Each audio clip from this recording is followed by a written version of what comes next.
जोहार दोस्तों, मैं डॉक्टर आजाद बर्नवाल आप लोग का बहुत बहुत स्वागत है। जैसा कि हम लोग जानते हैं जेएसएससी सीजीएल का वैकेंसी आ चुका है और हम आज बात करेंगे उसमें एक महत्वपूर्ण पेपर खोरठा जो है, ठीक है, कि उसमें हम लोग कैसे ज़्यादा से ज़्यादा स्कोर कर पाएँ। हम लोग जानते हैं कि उसका सिलेबस में कुछ बदलाव हुआ है और क्या बदलाव हुआ है और उसमें कैसे हम लोग आगे बढ़ पाएँ और ज़्यादा से ज़्यादा नंबर ला पाएँ, उसके बारे में आज हम लोग चर्चा करेंगे। ठीक है, तो बिना देर किए हम लोग आज का सेशन जो शुरुआत करते हैं। चलिए देखते हैं हम लोग कि पहला टॉपिक क्या है। उसमें पहला टॉपिक है कि व्याकरण। तो व्याकरण में हम लोग को देखना है क्या क्या पढ़ना है।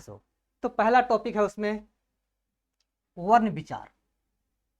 ठीक है, कि वर्ण विचार, आखिर वर्ण विचार होता क्या है, थोड़ा सा इसमें हम लोग चर्चा करेंगे। कि बोला जाता है किसी भी भाषा में लिखने के लिए जिस वर्ण का प्रयोग किया जाता है उसको हम लोग क्या कहते हैं, वर्ण कहते हैं। और वर्ण को अक्षर भी कहा जाता है। और किसी भी वर्ण को लिखने के लिए जिन ध्वनियों का प्रयोग करते हैं हम लोग उसको क्या कहते हैं, लिपि कहते हैं। ठीक है, यानी कि लिपि को लिखने के लिए एक ध्वनि चिन्ह का होना जरूरी है। और खोठा जो आज हम लोग लिखते हैं देवनागरी लिपि में लिखा जाता है। तो वर्ण विचार से संबंधित हम लोग एक अलग से टॉपिक की चर्चा करेंगे। आज देखेंगे कि आखिर सिलेबस में पढ़ना क्या क्या है। तो अगला है हम लोग का है संज्ञा है, सर्वनाम है, लिंग है, वचन है, कारक, विशेषण, काल, क्रिया, समास, वाच्य, फिर वाच्य के भेद, विपरीतार्थक शब्द और उनार्थक शब्द। तो यहाँ हम लोग देख रहे हैं कि एक उनार्थक शब्द, आखिर उनार्थक शब्द होता क्या है। इसका सीधा सीधा अर्थ होता है कि खांट अर्थक शब्द, जिसका मतलब होता है कि अनेक शब्दों के बदले एक शब्द। ठीक है, तो 2-3 इसमें नया चैप्टर जोड़ा गया है, उसको भी हम लोग देखेंगे विस्तार से। अब आगे है खोरठा भाषा का पद साहित्य। पद साहित्य में हम लोग को बेसिकली पढ़ना है लोकगीत और कविता। तो उसमें हम लोग पढ़ना है, पहला है कविता में संस्कार गीत, फिर पर्व त्योहार के गीत, श्रम गीत, बाल गीत, ऋतु गीत और फिर सामान्य गीत। ठीक है, अब आगे बताएंगे हम लोग शिष्ट गीत या कविता। तो शिष्ट गीत में हम लोग को क्या पढ़ना है, कविता है जो लिखा हुआ है संतोष कुमार महतो जी का, जिनका किताब का नाम है एक पथिया डोंगल महुआ। उसमें बहुत सारे विद्वानों का कविता संकलन है। ठीक, देखते हैं अब कि उस कविता में क्या क्या लिखा हुआ है। तो पहला कविता है हमनी सब एक। ये कविता लिखा हुआ है श्रीनिवास पानुरी जी का। अगला कविता है आगू करब अपन देश, सुकुमार जी का लिखा हुआ है ये।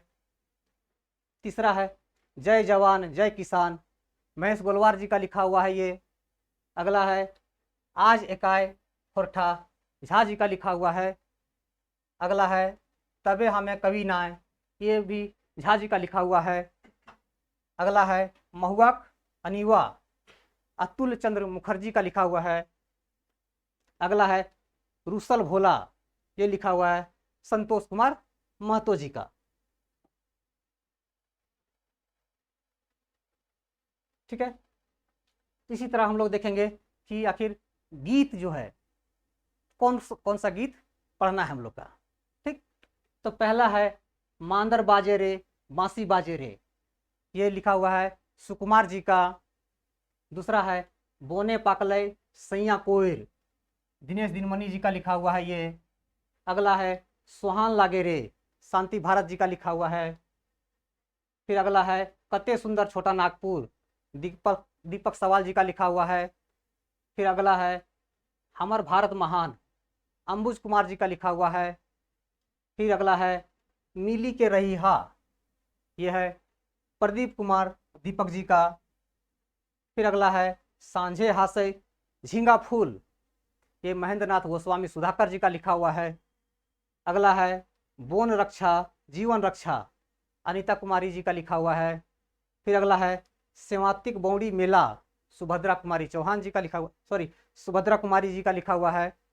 अगला है जय माँ जननी, शिव कुमार शिवनाथ परमाणिक जी का लिखा हुआ है।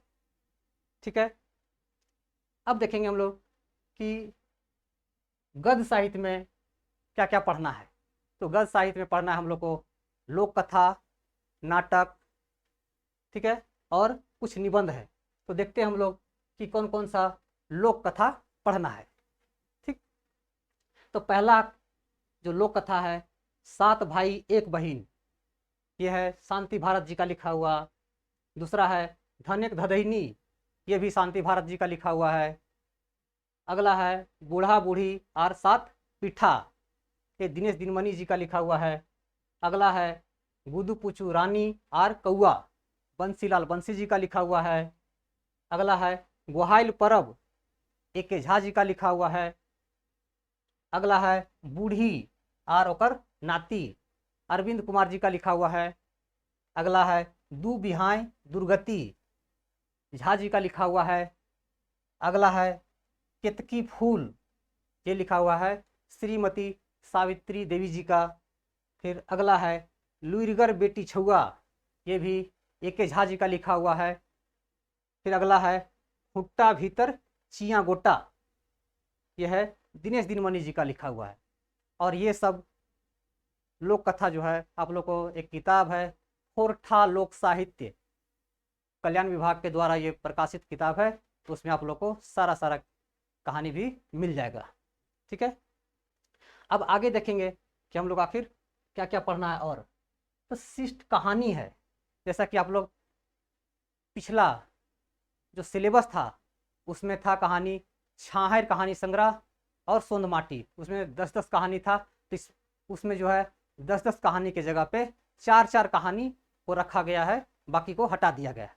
तो उसमें देखेंगे आज कि कौन कौन कहानी हम लोग को पढ़ना है। तो पहला है छाहर कहानी, बोनेक लोर, तीसरा हम जियब कैसे, और नवा जिम्मेदार। ये चारों कहानी जो है चितरंजन महतो चित्रा जी का किताब जो है छाहर, उसी में सम्मिलित है।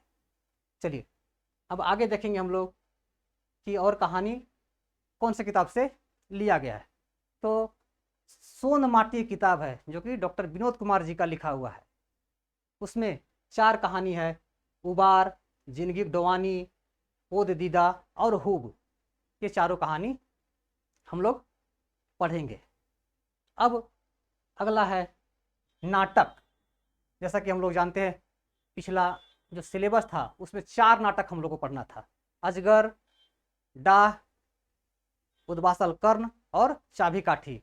और जो 3 वो नाटक है उसको हटा दिया गया है, केवल एक नाटक इस सिलेबस में हम लोग को पढ़ना है। और नाटक का नाम है चाबी काठी, जिसके लेखक कौन है, श्रीनिवास पानूरी जी। ठीक, अब आगे हम लोग और क्या पढ़ना है देखते हैं कि साहित्यिक निबंध। तो देखिएगा आप लोग उसमें लिखा हुआ है कि 8 साहित्यिक निबंध, तो गलती से लिखा गया है। उसमें हम लोग को केवल और केवल 2 ही निबंध पढ़ना है। कौन कौन, पहला है भाई बहन के शुभ प्यार के प्रतीक परब करम, और दूसरा है फूल कर परब सरहुल और तकर प्रासंगिकता, जो कि खोरठा निबंध ये किताब है जिसके लेखक है डॉक्टर BN ओहदार, उन्हीं का पढ़ना है। अब अगला है साहित्यकारों के व्यक्तित्व एवं कृतित्व से। ठीक, व्यक्तित्व मतलब जीवन परिचय और कृतित्व मतलब उनकी साहित्यिक रचना क्या क्या है, उन्हीं के बारे में हम लोग को पढ़ना है। जिसमें हम लोग को 7 लेखकों का जीवन परिचय और उनकी साहित्यिक कृतियां हम लोग को पढ़ना है। जिसमें पहला है विश्वनाथ दसौंधी राज, श्रीनिवास पानूरी, A.K. झा, विश्वनाथ नागर, विश्वनाथ दसौंधी राज, शिवनाथ परमाणिक, श्याम सुंदर महतो श्याम। ये हम लोग का सिलेबस जो है जिसमें हम लोग को इतना टॉपिक पढ़ना है। तो हम लोग अब क्या रणनीति होना चाहिए कि इसमें ज़्यादा से ज़्यादा नंबर हम लोग उठा पाए,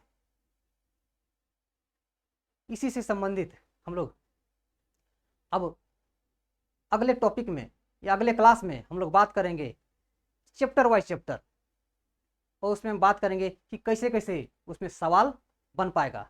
तो आज के लिए बस इतना ही, फिर हम लोग जल्द ही अगले क्लास में मिलेंगे।